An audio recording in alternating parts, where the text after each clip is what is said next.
G'day all, welcome to the Human Interviews. This is Rory Mute from Memoirs of the Mind.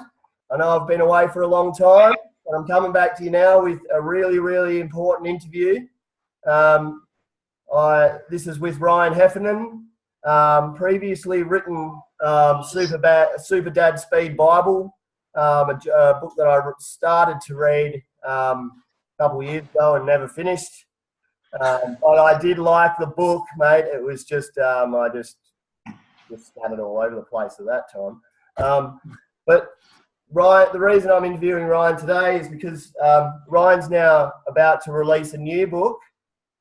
It's called Clown and I, and I've read the first few chapters, and it had a profound effect on me. I think that this book is going to be a huge book for everyone out there who struggles with any sort of mental illness, but Ryan's focus is on bipolar. I think this book is an incredible insight into that, and we're just going to talk a little bit to Ryan about his new book today. So welcome, Ryan. Thanks for joining me today. Pleasure, Rory. So I'm going to just start with a few sort of light questions for you. Describe, you're a father. How old is your son? Louis is 9 years old now. Yep. 9 years old, still going strong. And becoming a father, how did that... I'm bored. That's what I am. What's that, mate? I'm bored, not 9 years old. That's what. And how's becoming a father, how's that changed your life, Ryan? Oh, whoa, that's a big one. Thought you said no light questions to start with. No, massive, mate. He completely changed my direction, completely changed my purpose, and completely changed the way that I look at myself and what my priorities are. I mean, I was consumed by work and consumed by myself before I had him. And you know, it was in a bad turn. I mean, I know I'm probably deviating a bit here, but it actually took me a while to turn from being selfish, you know, Ryan living his life however he wanted to actually like being able to take on board all of the needs of my son. And that was kind of an evolutionary process, but it was huge. And it all, to be honest with you, it was actually when he was very young and the split with his mum that actually led to my diagnosis with bipolar, because it was impacting me, my life and his life in that way, that it kind of forced me in a situation where I had to go and do something about where my head was at. No worries. Well, yeah, that's definitely changed my entire perspective on life when I had kids. So describe to me a day in the life of Ryan Heffernan. Well, at the moment, I've very much committed to my writing. Very much. I've sort of that's something I did. I tried for a long time with bipolar to sort of squeeze into everyday jobs, hold down normal jobs, and just with my moods the way they are, really wasn't a fit. Really wasn't a fit at all. When I worked as a journalist, it was fine, but when I had a child, I couldn't do that because the hours were too strong. So I moved into public relations and other jobs and tried to work in an office environment, which obviously requires that kind of, you know, real regularity of rolling up and always being consistent and always being on some kind of even keel, which I absolutely was not. So, you know, eventually I just said, you know, I just got to write, because when I write, you know, my mind is the closest it gets to even. I get to leave the house at, you know, 8:30 in the morning and take my son to school. I get to roll up there at 2 to 3 and pick him up every single day, and I write all day. I go without money, but that's my day. It's literally writing start to finish all day long, and then picking up my son from school, and that's my life. That's awesome, mate. I read a book once. I actually heard this on Building a Better Vocabulary with Professor Kevin Flanagan. It's a podcast, an audio book I'm listening to, but don't let the title sort of fool you. It's an incredible book. It's from the great courses, but the way that he mixes learning in with these words, with his stories, is quite incredible. Anyway, he talks about Noam Chomsky, and Noam Chomsky revolutionised the way that people look at linguistics by critiquing B.J. Skinner's book on behaviourism. Don't quote me on that, but I think it's pretty close. And the whole point was being that, that talking, speaking English is actually a version of a way of actually creating thought, processing thought, rather than what we first thought was a mode of communication. Just a tool, yeah. So that's really interesting, isn't it? Yeah, it must be highly therapeutic to sit down and write every day about your own story and work through your story. It must be quite... No, it was superb. It was a superb thing. I did it to kind of, my initial intention was actually like, I want to tell my story because I took a lot from reading memoirs. Because as a journalist, I obviously have high value in story, being able to read another person's story and articulate that and see how it fits into your own life and how you may look at things. So I wrote it from that point of view, but when I actually did it, it became this amazing process of articulating my existence to myself and my moods to myself. And I know this is a very stereotypical thing for someone who wrote a memoir to say, but it was a cathartic process and like a rapid fire evolution. It was like putting all these ducks in a row and going, okay, this is where I was at with this. Yeah. It just made things clear in a way that were never clear to me before. That's pretty cool, mate. All right, mate. So, with regards to your bipolar now, I'm going to talk a little bit more about that. So, I want to start here, Ryan. Why are you doing this, mate? Why now are you releasing this book? What's this book going to do for the world, mate? Well, so I started to write the book a few years ago, and I got to a point and it just stopped. And then I went on with my life and, went from, calamity to joy to calamity to joy to calamity to joy. And, some big things happened, including a breakup I had in a long-term relationship, and it kind of hit rock bottom on some kind of level. And then I realized I was actually ready to tell the story. The story, I kind of had more understanding of bipolar and was actually in a position to articulate myself and my journey with it. What I felt was that when I looked around me and looked at the stories that were there and who was talking about bipolar, it was all very either expert driven or stories that were very different to my own. So one thing I'm absolutely sure of with mental health is that everybody, which was what makes it so difficult for people, I'm quite sure, is that everybody is so unique. So, it's not like a broken leg. People try to compare it to a broken leg or something like that, but it is not, because you've got your whole history, your whole life, all the things that happened to you in your childhood, all the things that happened to your adult life, all the heartbreak you've ever had, all the success you've ever had. Everybody is different and how their path is different. So then what you're really doing is applying another thing on top, which is bipolar or it's depression or it's schizophrenia or whatever. So each story is different. So the way I see it, the only way you can really be of use to people in that space is just to tell your story as best you can and as truthfully as you can, because it is going to be different. Don't try to be, I didn't want to try to be a success story because I'm not. I'm absolutely not. I just wanted to tell a really truthful story that hopefully when people read it, they could identify. Maybe they only identify with a chapter or a certain aspect, but maybe they identify with a whole lot. But I wanted something that people could identify with and feel more comfortable in their own skin about where they're at, not feel so negative about their space and feel so daunted by it, and accept the fact that or see that other people are taking really difficult paths as well, but that path is also full of great things as well. Awesome, mate. Awesome. So, yeah, you're a successful writer. You're high functioning. You've worked in a high level media for a long time. You're really putting yourself out there. The book doesn't pull any punches, mate. Doesn't that scare you? Yeah, well, at times it has. Like in writing some of it, it felt really good to get it out, and then particularly once I sort of put the book together, and it's a completed thing and it can't be changed, I would get these moments of anxiety. You're just going, have I said that? What have I done? There's no taking this back now. And the reality is, no matter what people say, there will be people that judge me on that. They will change their perspective of me, and it will change it forever. And that is what it is. But then, the more overwhelming side of me is really comfortable that I've told the truth as best I could tell it. And I don't believe I've been unkind. I don't even believe I've been unkind to myself, but I don't believe I've been too nice to myself either. I think I've told it as honestly as I can. So how can I complain about that as a writer? It's like, I did the best I could at the time.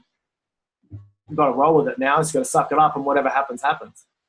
That's it, mate. I think I know the feeling that you get, maybe on a smaller level, but every time I've posted a post on Memoirs of the Mind, I go back and read them now, because I never used to edit my posts, and just some of the stuff I read, I just go, oh my God. Anyway, that's part of me. I honestly think that's a great sign, though, man. I think if anyone's considering, maybe I'm too judgmental, but if anyone considers themselves a true writer, if I look at like all the writers that I love, and most of the writers that I really, really love are like 20th century Americans, like Hemingway and F. Scott Fitzgerald and Truman Capote and these sorts of guys. Now, they had Henry Miller, but those guys had guts, like they had guts, and their stories were risky when they wrote them, and a lot of them got hammered by the public for what they did. They got hammered by peers for what they did. And I think if you're writing something and you seriously consider yourself to be a writer and you don't have anxiety at the end of writing a story,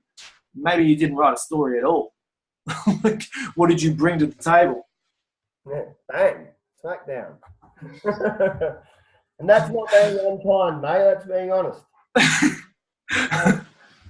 Okay, so now, in terms of your self-discovery into your bipolar, can you remember a point where you sort of, where you switched over from, I guess, fighting something to just taking that in and accepting that as part of you? Is there a particular moment in time you can remember that sparked that?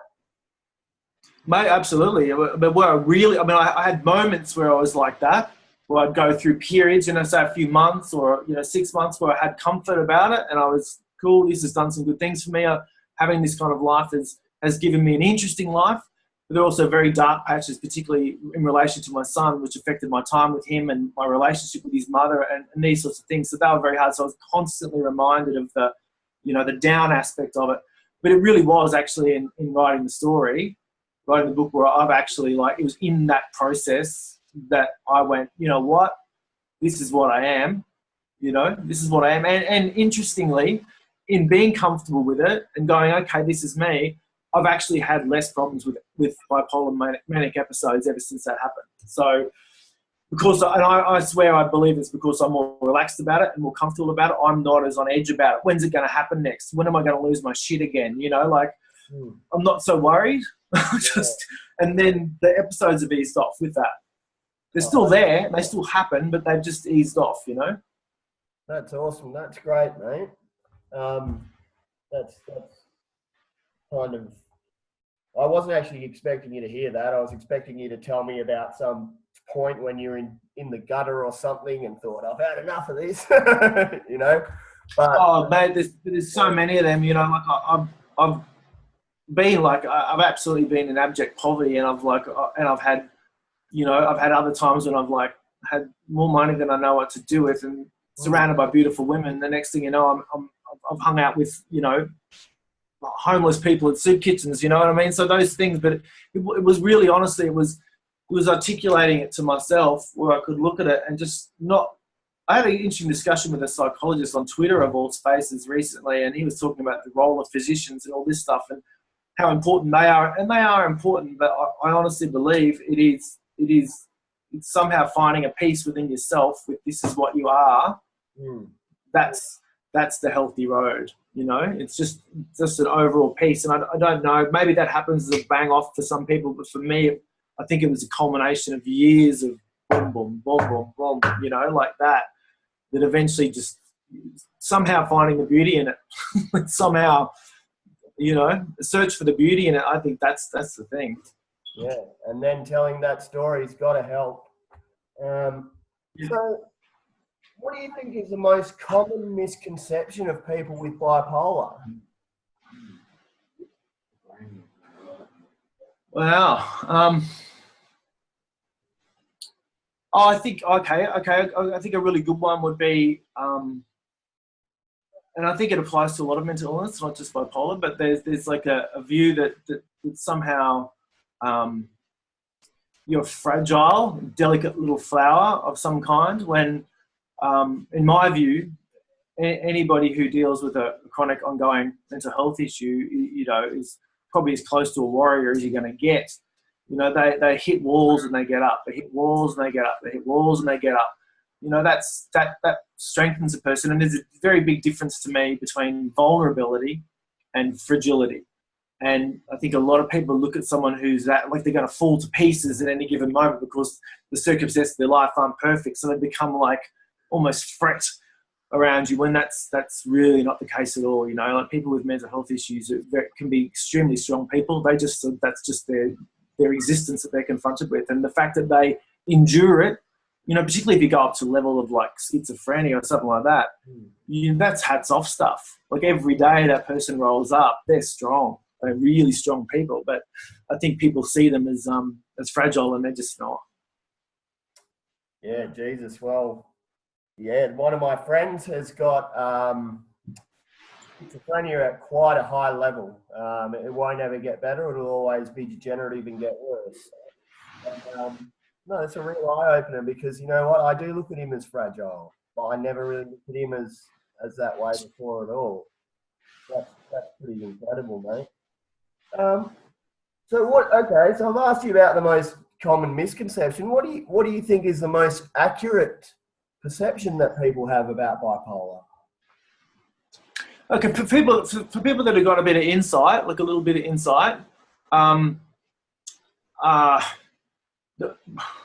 not everyone's got this insight. A lot of people just don't know anything about it. But for those that have some idea, because this assumes, I think, some level of knowledge about it, for those that have some level of knowledge about it, the sort of capacity to be really productive and in many cases creative, but it isn't always creative. That is true for a lot of people, but it's also just productive. Like there are a lot of people in business and other spheres outside of the creative sphere that, are very, very high functioning, high productivity, can work long hours and really like throw their muscle into something. And it's that productivity, that drive. And that's some people, like people that like work with people that are like this, they know that. Awesome, mate. Okay. You're very honest about the effect bipolar has had on your relationships, and particularly your boy.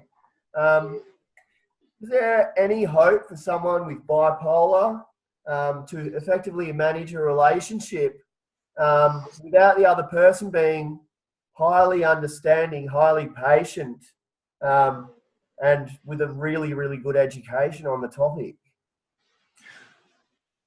Yeah, in short, no. Like I don't think you can. Like it takes a person that really, like a person that has to have a very open mind. And I mean, obviously there's different levels, but let's assume a kind of middle level where they're going to get some regularity and issues. Because some people are lucky, they pop a few meds and they're cool. That's not usually the case, but it does happen sometimes. Just for the middle road, because you get extremes, and let's say the middle road, like, that's hard out, because if you're a parent, for example, you're going to pick up the slack with parenting. You might have to pick up the slack with the livelihood at the same time. You have to deal with someone who can vaporize for days on end. I mean, like, or sometimes weeks, or go to hospital for. Like, I've got a mate he's got there's different bipolar 1 and 2, and bipolar 1 happens less frequently but more extreme, and he'll do 6 months in hospital at a time, and they've got 4 kids, and and he in theory is the kind of provider because of the way their business is structured. So for that woman, like, that's just boom. Like, how do you cope with that? I mean, for some people it's very easy. It's easier just to walk away and know what your life's going to be than to exist in the relationship and not know what's going to happen. Yeah. Absolutely. Must be pretty hard. Mate, your book broke me down pretty early. I've been doing it tough for a long time. Reading the book left me in tears the first few chapters. I haven't finished the book, but I obviously do intend to. But it really sort of got me into tears reading the first few chapters, and then actually having a chat to you afterwards just made me feel comfortable enough to, go get some self-analysis. And I'm doing that now. And I like to call it self-analysis because I think that, going to a quack or going to see a psych is kind of like always got that negative stigma, when really people should be open to going to speak to someone who can help them talk through the things that they're trying to work out in themselves. Saying that, I kind of known that for a while, but really sometimes people just need a bit of a push. Yeah, absolutely. So, with that in mind, I'm just sorry, I've got a question here. So, seeking help is hard, especially when you don't know who to trust, okay? Now, I think I've got a pretty rounded, quite a worldly perspective. I read up a lot on the world around me. And I find it difficult to trust someone who I feel isn't making the same attempt to understand the world around me as I do. Right? Nothing wrong with that. So, with that, and things like that, how do I stop myself from attempting to break down the psyche? You know what I mean? How do I stop myself from going in there to break down the psychologist and expose, not expose, but to make sure that she's not full of shit, essentially, or mate, I would encourage you to do that. Like, not on an extreme level, but I mean, the thing is, you're a smart bloke. You can't even always assume that they're going to be smarter than you just because they're a doctor. Like, you might go in there, and if I would say to anyone who's going to get treated, suss them out, because if you don't think they're up to the task, get out of there and get someone who is, because they're not all up to it. A lot of them are bright, some of them are not, or they're not even bright. They're not worldly. They're not articulate. They don't have a great deal of insight into the issue. Most of the time they never have personally experienced it. Occasionally you might meet one who has your particular illness, but that's rare. So they don't actually know what it's like to be in your skin.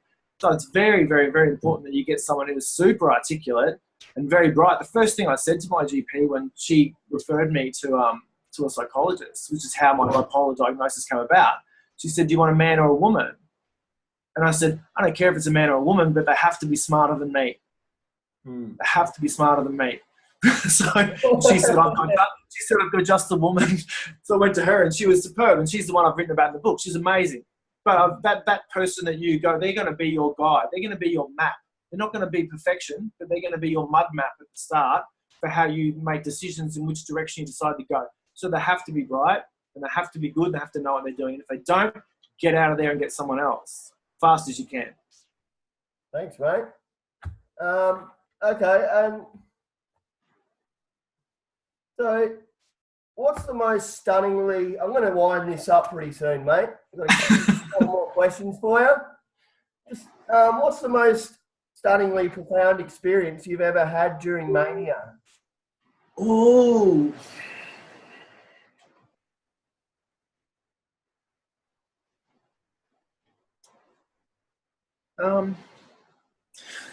it's probably not going to sound that awesome, but it was really awesome to me. Was literally in that state, and I'd been out and about, and carrying on for a while, and I came home, and I was at a friend's house, and I sat outside and sat under the stars, and I literally, like, the universe around me carried a kind of depth, and the stars carried a depth. It was like there was extra dimensions going on, and the way the sky was moving, and I was watching stars move, and it sounds like I'm in psychosis or something, but I wasn't. And the way I describe it is, it's the first time I felt like Buddhism talks about, oneness and your interconnectedness to the universe. It was the first time I actually had felt like a genuine connectedness where I wasn't an isolated being. I was part of one greater energy system. It sounds a bit out there, but that was it. And that gave me a grounding that was substantial. I've done many wilder things, you know, during that state. But that particular moment in time, I felt a connectedness I never had before. And it was amazing, and it was profound, and it did change the way I viewed myself in the universe, which is as profound, I suppose, as a human being can get. So, yeah, that would be the moment. Yeah, and it's funny, it's just really, when you think about it, you're just connecting with nature and the awe of nature without, you know, and not sort of seeing the concrete around you. To me, that kind of feels like as profound as you can get. Yeah, and the thing is, and this is the thing I have never heard really anyone talk about with bipolar, but there is an aspect of it, I think, for me anyway, there's an aspect of it which is kind of like when you're in that mania, it's like a mind expansion. Just because it happened in that state doesn't mean you walk away and forget about it. It almost means like your boundaries got reset because you remember and you take it on board. So my boundaries are reset. So that experience that happened then, I've since had multiple that are like it. Kind of like it opened a gate, if that makes sense. Yeah, absolutely. It does make sense. All right. So, what's the most... so with regards to myself, I feel like we have some similarities, and that's why I'm talking a bit about myself in this. You go for it, mate. Is that, you know, as a very impulsive, emotional, sensitive, and very spontaneous, creative person, I kind of abhor being controlled. Okay, so but at the same time, I know that without order and routine in my life, that I can actually just disintegrate and become totally. That is the truth, yeah. So what strategies do you have in place for managing your bipolar, and how do you sort of reconcile that with, you know, when you're in a really sort of strong, powerful, emotional mode, and you need to revert back to this strategy that sort of perhaps is against what you believe in, you know, and you could pull yourself out of it if you wanted to because you want to do something. Yeah, that's an interesting avenue because, you know, I've tried. It goes back to before about trying to fit. You know, it's like trying to fit into that routine space that other people can exist in quite comfortably. You know, it suits them. They roll up to work, they work hard, they go home, they get their paycheck, they pay their mortgage, you know, feed their kids. They do all these things and they go on a holiday once a year or whatever. You know, I can't do it. And that's probably part of my growth process is accepting the fact that I can't do that. And I'm not a bad person because I can't do that. You know what I mean? I felt a lot of guilt and a lot of shame about the fact that I couldn't offer my child, you know, classic mortgage, house, safe environment. Well, my environment is safe, but it's, you know, it's not a normal environment. I live in an artist flop house and, you know, with video producers and musicians and whatever. That's my choice of space now. So, long-winded way of answering your question, I can't fit into the routine space. I cannot. I will explode out of it. Like, I will be able to do it for maybe 2-3 months, and then something will give, and I will go, I'll go AWOL. I'll go, boom, my moves go like this.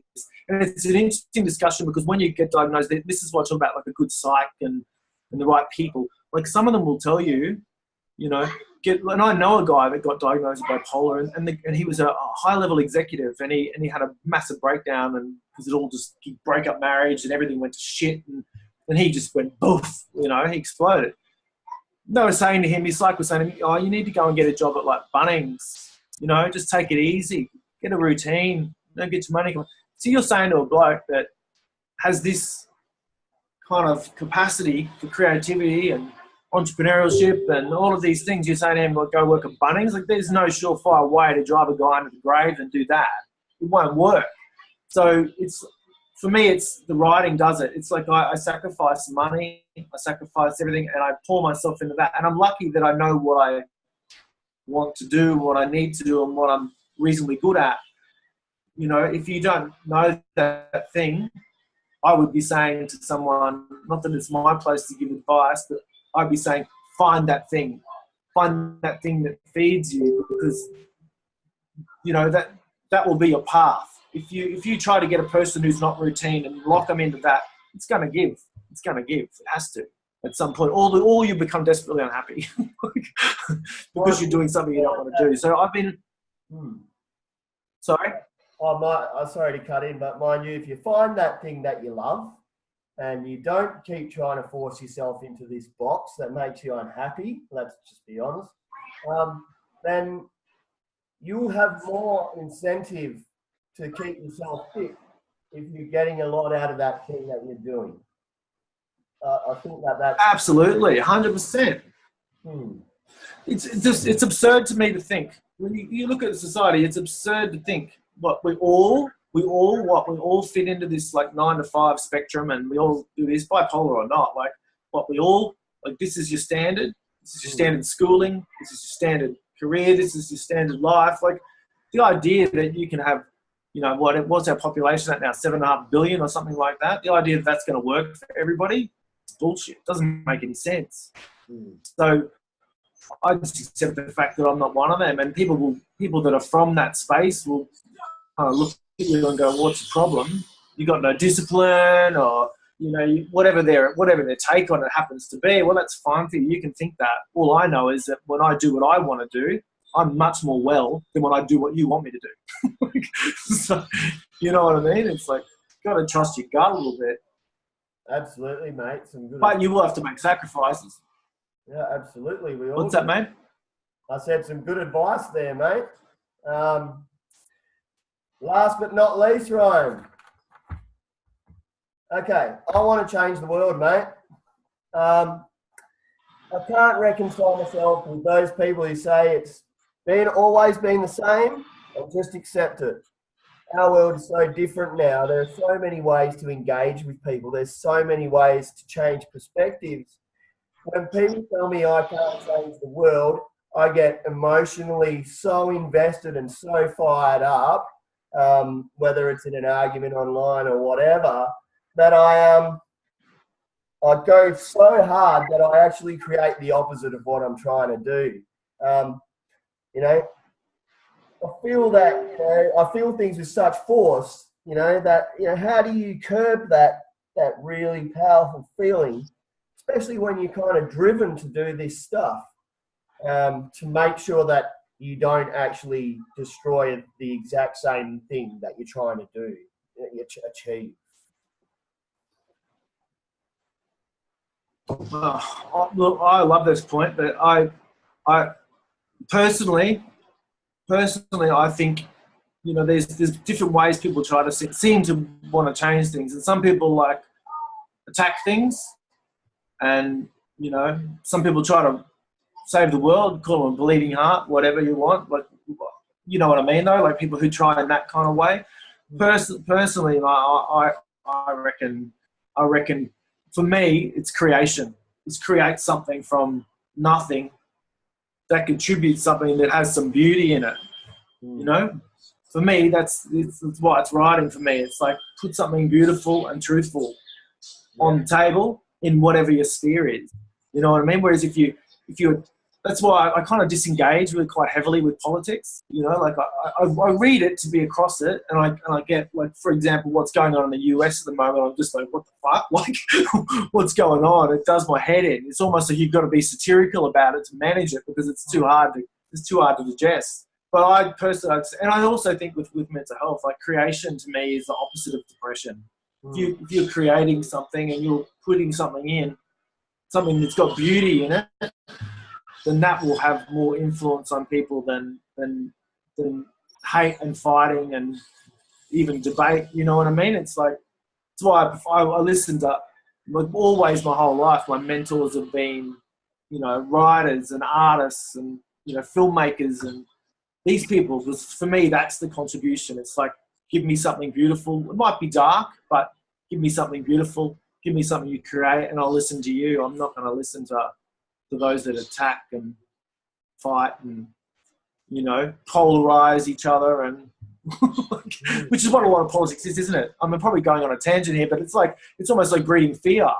Oh, yeah. Whether it's like, it's an echo chamber system. I don't like it at all. But one thing you just said there, Ryan, I think is the one thing I think we're going to end on that note is that creation is the opposite to progression. I just think that statement is quite incredible. I totally agree with that. And I honestly feel that creatives are going to lead the world forward, because we're in a situation now where people who just know how to memorize and spit out the same stuff they memorize are going to be replaced by robots as soon as it's efficient enough, as soon as it's more safe to do that. They'll be gone. The creatives are the people who are going to create the new worlds, who are going to offer that thing that machines can't do. And that thing that you just said to me there is quite incredible, and I really agree with that statement. So I hope everyone. Sorry, go on.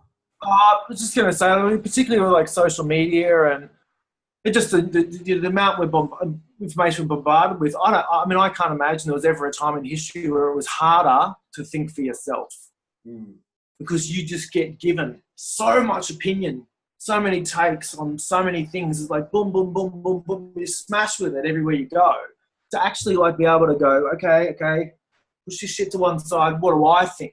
What do I really think about this issue? And, you know, do I even have to have an answer? Maybe I don't understand this subject matter enough to have, you know, maybe I can have no comment on it, no opinion on it because I don't fucking know. Like, there's nothing wrong with not knowing. It's like, whatever. I mean, we're just so hammered with doing my head in. Well, that's brilliant, mate. And I'm going to close out there on that statement. But for everyone who's spent the time to listen to the entire podcast, you can find Ryan on Facebook. What's the best way to find you? Clown and I is my page on Facebook, or clownandi.com is my website, or in terms of the book, you just do a search for Clown and I. It's on heaps of bookstores, but actually, if you want to connect with you know, communication, then the Clown and I on Facebook is a good one, and I'm on Twitter as well as Clown and I. Fantastic, mate. Thanks so much, first of all, for sending me a book to read, Ryan, and secondly, for sharing your story with us today. I really feel like the book's going to make huge waves, and I'm really looking forward to seeing that take off, mate, and also wishing you every success, and hope to be spending time learning and, you know, watching you along the way, and, you know, engaging and creating too along the way. It's been great, mate. I really appreciate it. It was a good interview. I liked it a lot. Good, mate. All right, take care, Ryan. I'll talk to you soon, and stay tuned for more of these interviews on Memoirs of the Mind, the human interviews with Ryan Heffernan, Clown and I.